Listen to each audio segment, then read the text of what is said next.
Di hari-hari kita sekarang sedang heboh wabah corona dan terus berkembang. Hanya Allah Subhanahu wa taala yang mengetahui kapan akan diangkat olehnya. Ada pandangan Islam tentang bagaimana setiap muslim menghadapi segala macam penyakit dan wabah. Dan kita di saat-saat sekarang saatnya untuk mempelajari masalah itu. Yang perlu kita garis bawahi bahwasanya semua yang terjadi di muka bumi ini, baik di langit ataupun di bumi, di kedalaman lautan, sudah Allah takdirkan jauh sebelum penciptaan manusia. Bukan hal yang baru. Allah berfirman dalam Al-Quran, disebutkan di dalam surah Al-Hadid, surah nomor 57, ayat 21 dan 22 juga 23. A'udzu billahi minasyaitonir rajim. Sabiqu ila maghfiratin min rabbikum wa jannatin arduha ka ardis samai wal ardi uiddat lil ladzina amanu billahi wa rusuli. Dzalika fadlullahi yutihi man yasha wallahu dzul fadlil azim.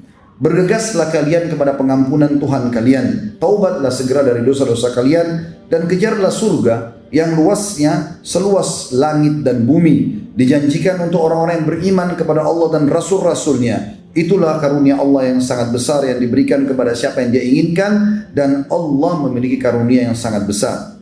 Ma asaba min musibatin fil ardi wala fi anfusikum illa fi kitabin min qabli an nabra'aha. Inna dzalika 'ala Allah yasir. Tidak ada sesuatu yang menimpa kalian dari musibah di bumi ataupun di diri-diri kalian kecuali sudah tercatat di dalam kitab sebelum kami menciptakan kalian. Dan itu sangat mudah bagi Allah. Ayat 22, ayat 23-nya, likai la ta'sau 'ala ma fatakum wa la tafrahu bima atakum wallahu la yuhibbu kulla mukhtalin fakhur. Semua itu yang terjadi kalian suka atau tidak suka, terutama dalam masalah musibah, agar kalian tidak terlalu bersedih terhadap apa yang telah luput dari kalian. Subhanallah, dengan adanya corona seperti ini, salah satu hikmah yang dalam Al-Quran disebutkan adalah membuat orang yang punya masalah-masalah itu menjadi kecil semuanya, karena adanya masalah yang lebih besar yang mereka sedang hadapi. Dan juga agar kalian tidak terlalu berlebihan bergembira sehingga melampaui batas terhadap apa yang dia berikan. Dan Allah tidak suka dengan orang-orang yang sombong. Pelajaran yang sangat besar bagi orang beriman adalah bagaimana mereka meyakini tentang takdir Allah. Kalau Allah Subhanahu wa taala mampu melakukan apa saja. Bukankah Allah sudah tenggelamkan Fir'aun sebelumnya? Allah hancurkan Namrud, Fir'aun dengan air di Laut Merah, Namrud dengan seekor lalat, dan kaum Hud yang begitu kuat, kaum Ad dikenal, mereka tinggi besar, kekar-kekar, bahkan postur tubuhnya memiliki atau mendekati postur Adam alaihissalam, artinya 60 siku ke langit. Allah binasakan dengan tiupan ataupun angin, dan sekian banyak contoh-contoh dalam masalah ini. Dan bukankah Allah sudah turunkan banyak sekali virus sebelum corona ini, dan itu juga sudah terjadi. Ada DBD juga yang menyebabkan orang banyak meninggal dunia, ada HIV sebelumnya, dan ada yang lain-lainnya. Dan Allah Subhanahu wa taala menurunkan itu sebagai pelajaran agar manusia, orang-orang beriman tahu Allah mampu mengerjakan apa saja, tapi semua itu berputar sesuai dengan kemahaadilan Allah. Allah enggak mungkin menyusahkan hambanya, tapi ada hikmah-hikmah yang mungkin manusia belum bisa menjangkaunya, di mana Allah Subhanahu wa taala menjadikan itu terjadi. Sebagaimana akan kita sebutkan. Di antara hikmah yang sangat besar, pelajaran adalah bagaimana sekarang seluruh dunia peduli dengan kebersihan. Bayangkan teman-teman, kalau tidak terjadi corona ini, maka manusia banyak dalam jorok dan kotornya. Sekarang semua harus dibersihkan, tangan dibersihkan, meja makan, kursi, pegangan pintu, segala macam hal. Sebenarnya tanpa menunggu penyakit itu harus dijaga. Dan Allah menyebutkan Allah suka sekali dengan keindahan dan kebersihan. Dalam sebuah hadis kata Nabi SAW, Inna Allah jamil, yuhibbul jamal. Allah indah, bersih, sempurna, suka dengan semua itu. Kalau tidak ada terjadi ini secara massal, apakah seluruh dunia akan bisa peduli dengan kebersihan? Belum tentu tentunya. Maka ini termasuk salah satu hikmah dan pelajaran. Bagi orang kafir, ini sekaligus peringatan kepada mereka. Dan subhanallah, munculnya corona justru di Cina yang umumnya orang-orang komunis dan ateis. Tidak yakin ada Tuhan. Kenapa? Alasannya salah satunya mereka mengatakan karena Tuhan tidak kelihatan. Maka mereka selalu kumandangkan, sampai di Indonesia pun orang-orang komunis mengatakan itu. Kalian orang Islam mengaku punya Tuhan, mana Tuhannya? Saya mau lihat, tidak nampak. Maka karena dianggap tidak nampak, tidak ada Tuhan. Subhanallah, Allah datangkan corona, virus yang mereka tidak bisa lihat. Tapi mereka bisa rasakan. Dan terlalu banyak hal yang kita bisa rasakan setiap hari, tapi tidak nampak. Tapi ada. Seperti rasa lapar, rasa kenyang, rasa senang, rasa sedih, marah, ya, dan segala macam ini bisa kita rasakan. Gejolaknya setiap saat, tapi tidak bisa nampak. Maka ini pelajaran besar bagi orang kafir. Dan subhanallah kata ulama, Allah subhanahu wa ta'ala menjadikan di zaman kita sekarang, justru yang banyak mengadakan penelitian-penelitian, baik ke bulan, keluar angkasa, di bumi, sampai masuk ke hutan-hutan, ke hewan-hewan, di lautan, ke dalam lautan, itu justru orang-orang ateis. Walaupun ada di antara mereka statusnya, di keluarganya atau di lingkungannya adalah orang Nasrani, tapi kalau ditanya mereka tidak yakin ada Tuhan. Allah buat mereka justru yang melakukan penelitian, dan akhirnya mengerucut kepada sebuah poin, oh pasti ada yang ciptakan. Tidak mungkin dengan keajaiban besar ini terjadi begitu saja. Jadi hikmah yang sangat besar yang bisa kita ambil. Itu poin pertama yang kita bisa ambil, adalah ini takdir Allah subhanahu wa ta'ala. Yang kedua, Islam mengajarkan kepada kita, ya, semua kita penganutnya, agar kembali kepada agama dalam panduan menghadapi masalah-masalah, di antaranya wabah dan penyakit-penyakit ini. Yang pertama adalah larangan Islam untuk mendatangi lokasi yang memang dasarnya ada wabah, apapun sifatnya wabah itu, termasuk seperti corona sekarang. Dan memang secara otomatis manusia sekarang sudah banyak khawatir, mereka mungkin tidak safar lagi ke negara-negara yang ada corona, atau sebagian negara bahkan menutup negara-negara mereka untuk didatangi. Dan itu sebenarnya pandangan syariat seperti itu. Bagaimana Nabi SAW bersabda dalam sebuah hadis Bukhari, "Idza sami'tum bit-ta'uni bi ardin fala taqdimu alaihi, wa idza waqa'a bi ardin wa antum biha fala takhruju firaran minhu." Kalau kalian dengarkan ta'un, wabah, ya, tersebar. Tentu ini ada yang mengatakan kusta, ada yang mengatakan pes, tapi intinya dia wabah. Kalau kalian dengar sebuah wabah tersebar di satu lokasi, jangan pernah kalian masuk ke lokasi itu. Dan kalau kalian sedang ada di dalam, maka jangan kalian keluar kena lari darinya. Pernah terjadi, kurang lebih terjadi tahun 17-18 Hijriah, di zaman kekuasaan Amir Mu'minin Umar bin Khattab radhiyallahu anhu, dikenal dengan Taun Amwas. Jadi wabah yang terkenal di wilayah Amwas, ya. Itu kurang lebih terjadi tahun Masihnya 639 Masehi. Waktu itu mati kurang lebih 20-25 ribu jiwa kena wabah ini. Dan mereka pada saat itu kebetulan kaum muslimin sedang menghadapi orang-orang Romawi. Umar bin Khattab lagi keluar dengan pasukan besarnya untuk menghadapi Romawi, menaklukkan mereka agar bisa menerima Islam. Dan pada saat itu, pada saat Umar bin Khattab lalu mau masuk ke dalam sebuah lokasi, ternyata di sana ada informasi yang sampai kepada beliau, ada wabah taun, ada wabah yang mematikan di dalam ini. Maka Umar bin Khattab menahan seluruh pasukannya, lalu bermusyawarah dengan sahabat-sahabat dari Muhajirin, dari Ansar, orang-orang yang dianggap senior. Kira-kira apa yang harus kita lakukan? Masukkah? Baru kita tawakal kepada Allah? Kena ya sudah, nggak kena ya sudah? Atau kita nggak masuk lalu kita dianggap lari dari takdirnya Allah? Kesimpulannya teman-teman sekalian, pada saat itu ada dua orang sahabat, Abu Ubaidah bin Jarrah radhiyallahu anhu, sahabat Nabi yang mulia, juga Mu'adz bin Jabal, berkata, "Wahai Amir Mu'minin, apakah anda lari dari takdirnya Allah?" Udah masuk aja, tawakal. Lalu Umar bin Khattab menjawab, mengatakan, "Wahai Abu Ubaidah, kalau seandainya bukan kau yang ucapkan." Artinya sayang kalau kau sampai ucapkan itu, sebenarnya kau harus berilmu. Lalu kata Umar, "Bagaimana kalau seandainya kau punya gembalaan, lalu ada dua buah lembah, satu lembahnya itu tidak ada tanamannya, yang satu ada tanamannya. Kira-kira yang mana kau akan bawa gembalaanmu? Ke tanah tandus lalu kau katakan tawakal Allah, atau ke tanah yang ada tumbuh-tumbuhannya?" Lalu kata Umar, "Saya tidak akan masuk." Abu Ubaidah pun tetap ngotot, dia masuk, salaman sama Umar bin Khattab, akhirnya sama Mu'adz bin Jabal masuk dan terbunuh dengan wabah tersebut. Yang terjadi teman-teman sekalian, setelah masuk dua sahabat yang muda ini, ternyata ada sahabat Nabi yang namanya Abdurrahman bin Auf, sahabat-sahabat yang masyhur namanya, datang mengatakan, "Wahai Amir Mu'minin, saya punya berita dari Rasulullah sallallahu alaihi wasallam, bahwasanya Nabi SAW bersabda, kalau wabah taun ada di sebuah lokasi, jangan kalian masuk, dan kalau kalian sudah di dalam, jangan kalian keluar." Maka kata Umar, "Segala puji bagi Allah yang telah memandu kami." Oleh karena itu, isolasi ini sangat positif. Artinya memang kita tidak masuk ke sana, atau bahkan kita menahan dulu orang tidak sembarangan masuk ke negara kita, bagiannya sangat positif. Sekarang banyak orang bertanya-tanya, kenapa Arab Saudi tidak izinkan umrah? Lalu kemudian sangka buruk, berpikir positif dulu. Saya dapat informasi di sana, Ka'bah itu kan selalu dipegang oleh orang. Dan corona ini dari tangan orang bisa pindah langsung, pegangan orang saja sudah bisa pindah. Maka kalau dibuka umrah, bukan cuma bahaya bagi penduduk Saudi sendiri, bagi kaum muslimin. Berapa juta orang yang tawaf setiap hari, berapa banyak orang yang tawaf setiap hari, dan berapa banyak tersebar seluruh dunia penyakit ini. Maka ditutup. Dan penutupan umroh haji bukan baru sekarang.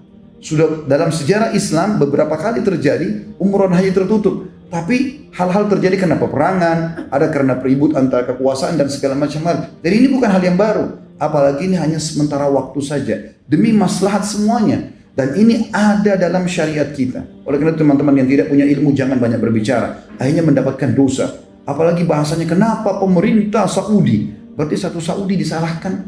Berapa banyak orang yang Anda harus minta maaf dengan masalah ini. Kenapa pemerintah ini larang? Pemerintah itu yang dibahas. Berapa banyak dosa yang kita bisa dapatkan.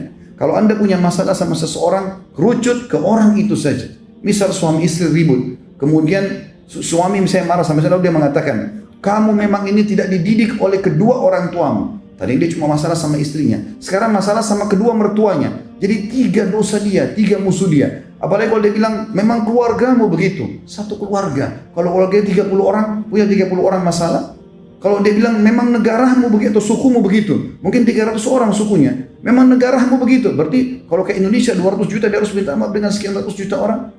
Maka harus hati-hati dengan lisan. Apalagi kalau tidak punya ilmu. Ini berbahaya. Maka dalam kondisi fitnah seperti ini kita tidak berbicara kecuali dengan ilmu yang benar. Sudah ada betul-betul penelitian baru kita berbicara, itu pun kalau ada manfaatnya kita berbicara. Kalau tidak maka diam adalah emas.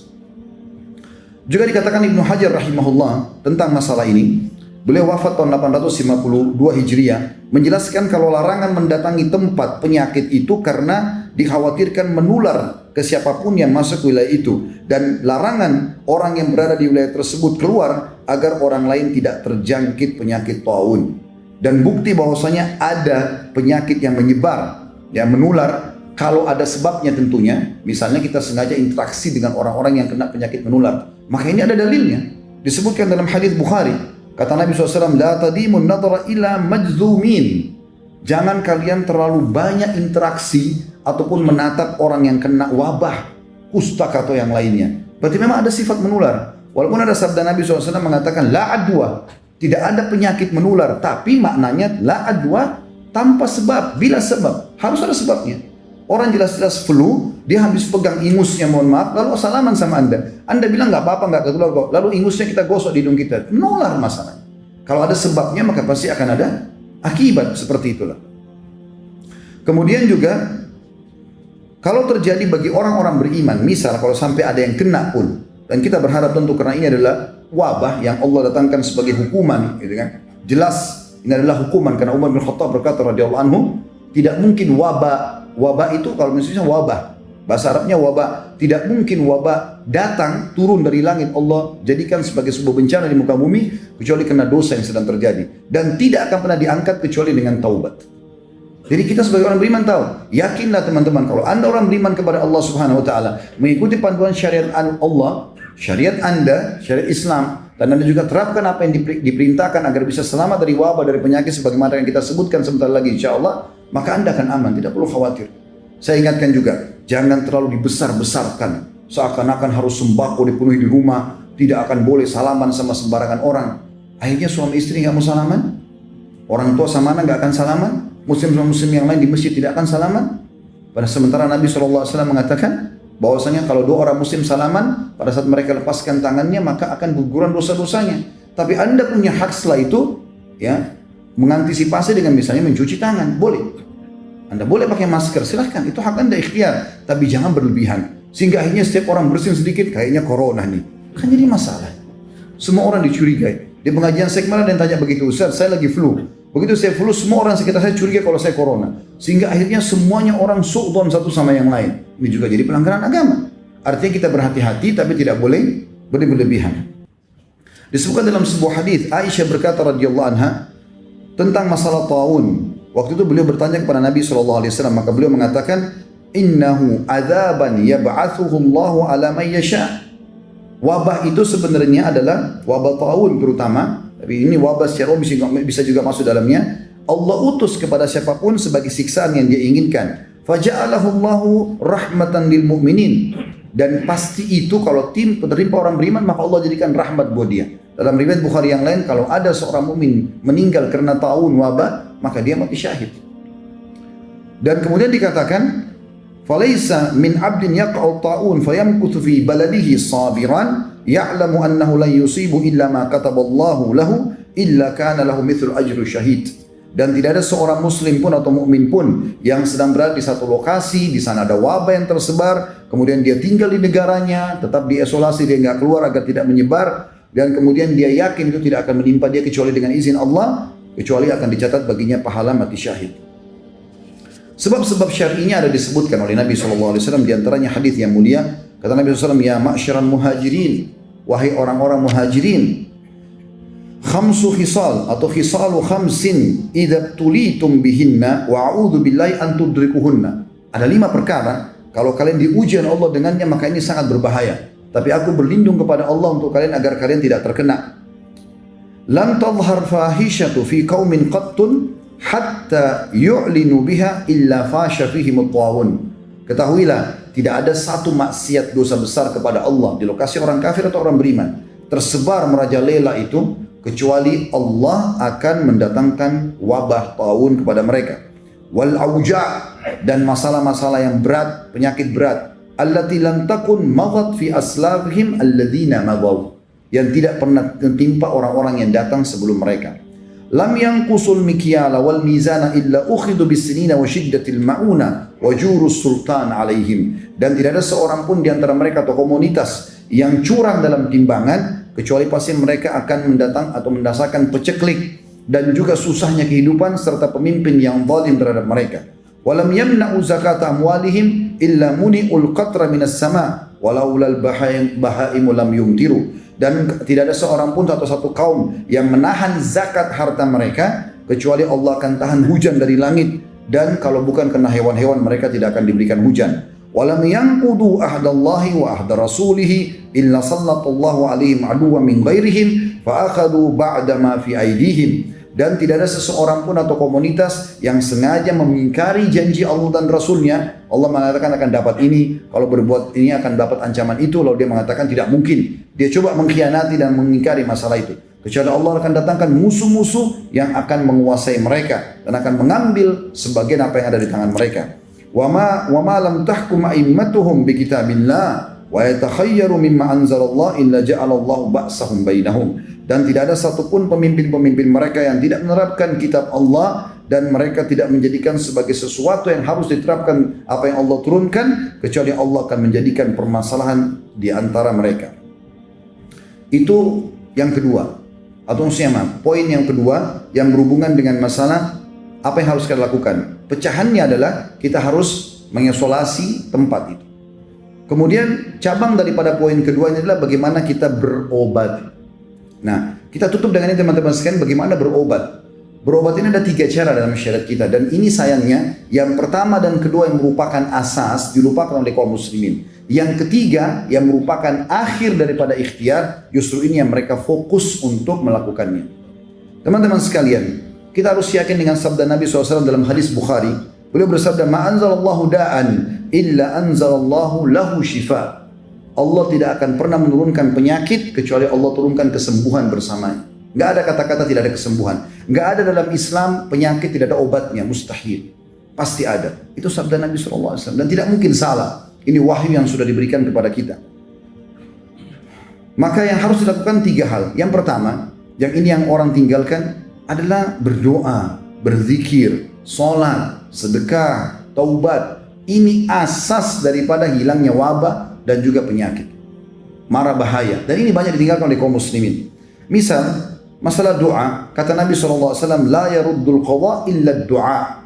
Tidak akan pernah ada yang bisa mengubah takdir kecuali doa. Kemudian Nabi SAW juga bersabda di dalam hadis riwayat Tirmidzi, inna doa yanfa'u mimma nazala wa mimma lam yanzil fa alaikum ibadallahi bid doa. Sesungguhnya doa akan bermanfaat terhadap apa yang sudah ditetapkan, takdirkan, dan apa yang belum ditetapkan atau ditakdirkan. Maka hendaklah kalian memperbanyak doa. Juga dalam sabda Nabi SAW tentang masalah doa, seperti misalnya doa keluar dari rumah. Biasakan membaca doa ini. Kata Nabi SAW, siapa yang keluar rumah membaca Bismillah, tawakkaltu ala Allah, la hawla wa la quwata illa billah. Dengan nama Allah, aku bertawakal kepada Allah, menyerahkan diri kepada-Nya, dan tidak ada yang kekuatan kecuali milik Allah. Kata Nabi SAW, apabila seseorang keluar rumahnya, lalu dia membaca doa tadi, maka Allah akan menjawab mengatakan, engkau akan diberi petunjuk, dicukupkan, dan selalu terjaga. Maka syaitan pun akan menyingkir darinya. Syaitan yang lain berkata, bagaimana mungkin engkau bisa mengganggu seseorang yang telah mendapat petunjuk, kecukupan, dan penjagaan. Ini sebuah hal yang luar biasa. Bagaimana dia membaca doa keluar rumah misalnya. Begitu juga dengan doa-doa yang lain. Ya. Seperti misalnya dia supaya diijabah doanya, dia baca doa Dzannun atau la ilaha illa anta subhanaka inni kuntu minadh dhalimin. Jadikan sebagai zikir dia. Ya Allah, tidak ada Tuhan yang berhak disembah kecuali Engkau, Maha suci Engkau, aku termasuk orang-orang yang zalim. Ini doa dibaca oleh Nabi Yunus alaihissalam. Kata Nabi SAW setelah menjelaskan kejadian tersebut, beliau mengatakan, lam yad'u biha rajulun fi syai'in qattun illa stujiba Allahu lah. Sesungguhnya tidak ada seorang muslim pun yang berdoa dengannya dalam satu masalah apapun melainkan Allah pasti kabulkan. Itu juga zikir kepada Allah Subhanahu wa taala. Zikir pagi petang misalnya. Di antara zikir pagi petang bunyinya a'udzu bikalimatillahi tammati min syarri ma khalaq. Hadis riwayat Muslim. Aku berlindung kepada Allah dengan kalimat-kalimat Allah yang sempurna dari segala yang buruk diciptakan. Kata Nabi SAW, siapa yang membaca ini 3 kali di pagi hari dan 3 kali di sore hari, ya, maka tidak akan ada mudarat atau mara bahaya yang akan memudaratkannya hingga sore hari. Kalau dia baca 3 hari pagi sampai sore dia aman. Dan kalau dia baca 3 kali sore hari, maka tidak akan ada mara bahaya yang akan memudaratkannya hingga pagi hari lagi. Dijaga oleh Allah Subhanahu wa taala. Zikir yang pendek mudah diamalkan. Begitu juga dengan zikir pagi petang yang masyhur, walaupun semuanya hampir semuanya 80% intinya minta agar diberikan keselamatan. Di antaranya adalah Allahumma inni as'alukal afiyah fid dunya wal akhirah. Ya Allah, aku minta kepadamu keselamatan di dunia dan di akhirat dari segala macam bara bahaya termasuk wabah. Allahumma inni as'alukal afwa wal afiyata fi dini wa dunyaya wa ahli wa mali. Allahumma astur awrati wa amir rawati. Allahumma ihfazni min bayni yadayya wa min khalfi wa an yamini wa an shimali wa min fawqi wa a'udzu bi'azamatika an uqtala min tahti. Hadis sahih riwayat Ahmad. Yang artinya, Allah, sungguh aku memohon kepadamu keselamatan di dunia dan di akhirat. Ya Allah, sungguhnya aku memohon kepadamu keselamatan dalam agamaku. Jangan sampai aku menyimpang. Kemudian juga keselamatan di duniaku, keselamatan di keluargaku, keselamatan di hartaku. Ya Allah, tutupilah aurat-auratku, maksudnya kekurangan-kekuranganku, dan tentramkanlah hatiku dari rasa takut. Ya Allah, peliharalah aku dari mukaku, dari belakangku, dari kananku, dari kiriku, dan dari atasku, dan aku berlindung dengan kemahabesaranmu agar aku tidak tergelincir ataupun kena gempah dari bawahku. Ini diantaranya saja, dan cukup banyak zikir-zikir. Ya. Di dalam hadis yang lain, ada seorang sahabat pernah datang kepada Nabi SAW lalu mengatakan, ya Rasul, di pagi hari, tadi malam saya disengat oleh kalajengking, berbisa. Ini sekarang bengkak semuanya, membiru kakinya.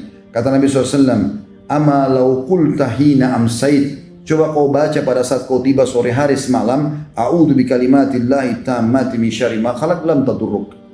Kalau seandainya tadi malam kau baca, aku berlindung kepada Allah dengan kalimat-kalimat Allah yang sempurna dari segala keburukan yang Dia telah ciptakan, maka tidak akan membahayakanmu. Hadis sahih diriwayatkan oleh Imam Muslim. Itu juga dengan sholat. Ada sholat teman-teman sekalian yang mungkin orang tidak banyak fahami, tapi sholat ini dikerjakan oleh Nabi SAW. Itu sholat yang sifatnya mutlak. Dikatakan dalam sebuah hadis yang sahih riwayat Ahmad, Abu Dawud, hadis Hasan riwayat Ahmad dan Abu Dawud, karena Nabi SAW idza hazabahu shalla, idza hazabahu al-amr shalla. Bahwasanya Nabi SAW setiap kali ada masalah yang dihadapi, pasti beliau langsung pergi sholat. Dan sholat ini sifatnya bukan duha, bukan sholat malam, bukan sholat wudu, bukan taubat. Antum wudu, sholat niat pendekatan diri kepada Allah. Ya, ini dibolehkan, dimutlakkan ya sholat ini. Dan ini dikerjakan. Begitu juga teman-teman memperbanyak amal saleh seperti sedekah. Ini banyak menghilangkan dari wabah dan permasalahan. Hadis Nabi SAW riwayat Tabarani dengan sanad sahih. Sana'iul ma'ruf taqiyu masari as-su'.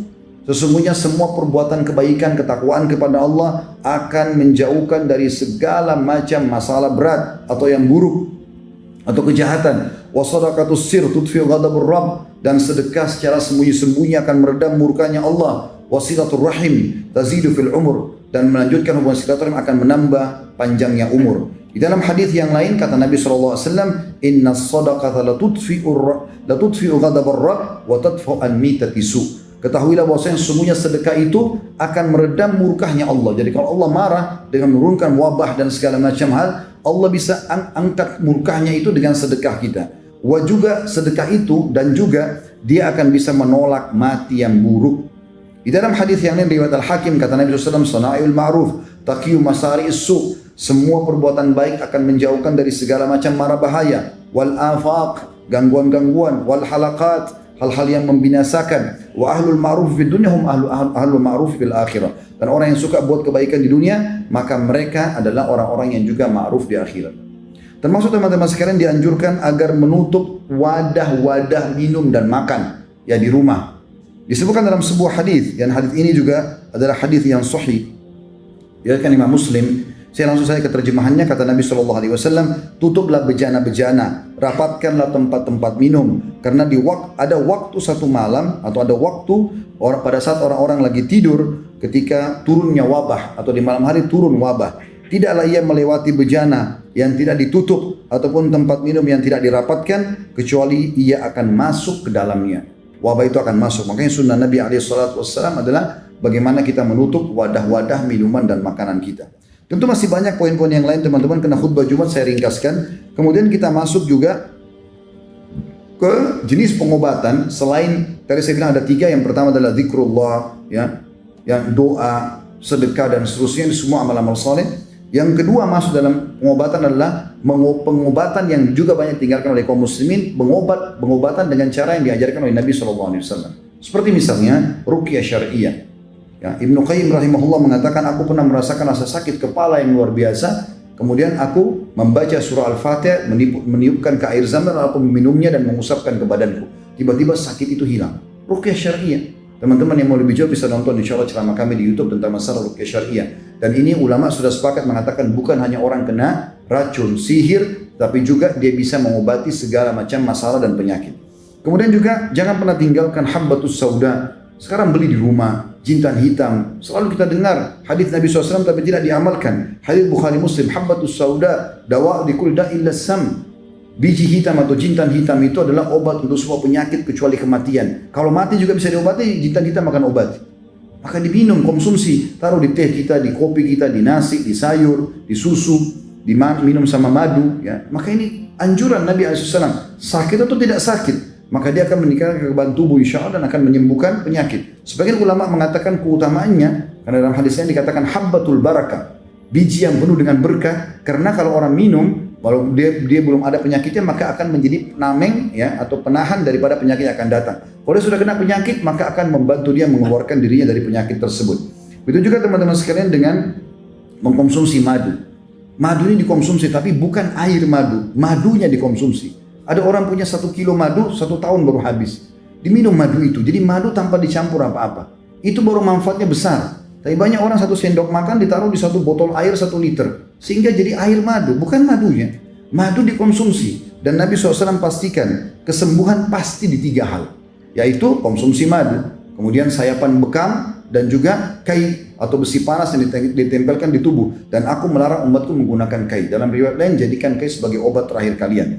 Maka madu juga begitu. Dalam riwayat Tirmidzi ada 2 orang adik kakak. Si kakak kena diare, mencret-mencret, mohon maaf, adiknya pergi ke masjid lalu melapor kepada Nabi SAW, mengatakannya, Rasulullah, kakakku lagi mencret, diare. Kata Nabi SAW, berikan dia madu. Dia pulang ke rumah si adik, dikasih kakaknya. Ternyata belum sembuh. Dikasih kali belum sembuh, masih diare. Dia datangnya Rasulullah belum sembuh. Nabi SAW lalu marah pada anak mudanya sambil mengatakan, pasti Allah benar dan perut kakakmu yang bohong. Tidak mungkin salah. Allah mengatakan sembuh dengan madu, kok bilang tidak? Sekarang pulang berikan kembali. Diberikan kakaknya akhirnya sembuh. Ini disebutkan dalam hadis yang sahih. Dan kita tahu dalam Al-Quran, dalam surah An-Nahl khusus, ya, surah nomor 16, Allah berfirman di ayat 68 dan juga ayat 69-nya. A'udzu billahi minasyaitonir rajim. Wa auha rabbuka ilan nahli an ittakhidhi minal jibali buyutan wa minasyajari wa mimma ya'rishun. Dan Allah mewahyukan kepada lebah-lebah, surah nomor 16 tentang lebah An-Nahl, agar menjadikan gunung-gunung sebagai rumahmu atau rumah-rumah kalian, dan juga dari pohon-pohon dan apa yang dibuat oleh manusia. Itu ayat 68. Ayat 69-nya, "Tsumma kuli min kulli tsamarat." Kemudian makanlah hai para lebah, Allah wahyukan kepada ciptaannya lebah, makanlah dari semua jenis buah-buahan. Fasluki subul rabbiki dzulula. Lalu ikutilah petunjuk jalan yang sudah Allah berikan kepada kalian. Yakhruju min butuniha syarab. Dan dari perut lebah itu akan keluar minuman. Mukhtalifa alwanuhu fihi shifaa'un linnas. Yang warnanya berbeda-beda. Ada madu warna hitam, ada coklat muda, ada kemerah-merahan. Warnanya berbeda-beda, ada yang madu warna putih dan seterusnya. Semua itu keluar dari perut lebah, kata Allah, ada obat untuk manusia. Inna fi dzalika laayatan liqaumin yatafakkarun. Itu betul-betul ada tanda-tanda kebesaran Allah bagi kaum yang mau memikirkannya. Begitu juga dengan bekam, saudaraku seiman. Jangan pernah tidak bekam. Kita sekarang kalau tidak salah berada di 18 Rajab. Sunnah Nabi SAW tanggal 17, 19, dan 21. Kalau kemarin 17 Anda belum bekam, maka besok insya Allah bisa bekam di tanggal 12 atau tanggal 21. Dan Nabi SAW juga mengatakan bahwasanya kesembuhan pasti di sayapan ya bekam. Dan Nabi SAW mengatakan dalam hadis sahih riwayat Ahmad, sebaik-baik pengobatan penyakit kan adalah berbekam. Juga dalam riwayat lain, riwayat Tirmidzi, kata Nabi SAW, tidaklah aku melewati sekumpulan para malaikat ya, di langit pada saat aku sedang Isra dan Mi'raj, kecuali mereka semua mewasiatkan mengatakan, hai Muhammad, perintahkan umatmu untuk berbekam. Dan Nabi SAW mengatakan, dalam hadis riwayat Abu Daud, barang siapa ingin berbekam, hendaklah dia lakukan di tanggal 17, 19 dan 21, maka akan menyembuhkan semua penyakit. Juga teman-teman sekalian, konsumsi air Zam-Zam. Jangan lupakan air Zam-Zam. Beli, miliki, minum. Air Zam-Zam pulang dari umrah bukan ditaruh di gudang, di lemari, 5 tahun gak dikonsumsi. Minum Zam-Zam. Dan ulama mengatakan Zam-Zam akan terus berlaku walaupun dicampur dengan air lain. Misal, antum cuma punya 1 galon 5 liter, biasa kalau pulang umrah dikasih. Baik, kita minum sebagiannya. Bisa diisi dengan air biasa. Air biasa yang bercampur dengan Zam-Zam akan berubah jadi Zam-Zam secara otomatis. Jadi tidak akan pernah habis Zam-Zam kita sebenarnya. Kita bisa tinggal menambahkan air terus-menerus dan itu terus akan berlaku sebagai hukum Zam-Zam. Dan kata Nabi SAW dalam hadis sahih riwayat Muslim, air Zam-Zam penuh dengan berkah. Ia merupakan makanan yang mengenyangkan dan obat untuk semua penyakit. Juga sabda Nabi SAW dalam hadis riwayat Ahmad dan Ibnu Majah, Zam-Zam sesuai dengan niat dan tujuan orang yang meminumnya. Minta kesembuhan, Allah kasih. Minta apapun, Allah akan kasih. Dan juga Nabi SAW dalam hadis riwayat Tirmidzi dan Al-Baihaqi dengan sanad hasan, beliau pernah membawa air Zam-Zam dikatakan dalam girbah. Girbah itu kayak wadah minuman, untuk taruh minuman tapi dari kulit hewan. Kemudian beliau menyiramkan dan meminumkannya kepada orang-orang yang sakit. Jadi ini bentuk-bentuk ikhtiar kita. Kemudian yang terakhir, pengobatan ketiga yang paling banyak orang sekarang melakukannya dan meninggalkan yang pertama dan kedua, yaitu berobat secara medis. Dan ini dianjurkan juga dalam Islam. Tapi ini pengobatan terakhir justru. Kalau kita malah terbalik, dokter dulu, nanti kalau sudah tidak bisa sembuh dengan 30 dokter, baru sholat malam. Baru mau berdoa. Allah di nomor 30 kan, bagaimana bisa sembuh? Maka ikhtiar medis adalah ikhtiar yang terakhir. Hanya pelengkap saja. Sebagaimana Nabi SAW bersabda, sesungguhnya Allah tidak turunkan penyakit, hai hamba Allah, kecuali Allah turunkan bersama obat, maka berobatlah wahai hamba-hamba Allah. Aku qauli hadza, saya sudah mengucapkan perkataan saya ini, wastaghfirullah li wa lakum, dan saya beristighfar kepada Allah, dan ada jamaah istighfar kepada Allah, fastaghfiruhu innahu wal ghafurur rahim. Beristighfarlah kepadanya karena Dia Maha menerima taubat hamba-hamba dan juga Maha penyayang.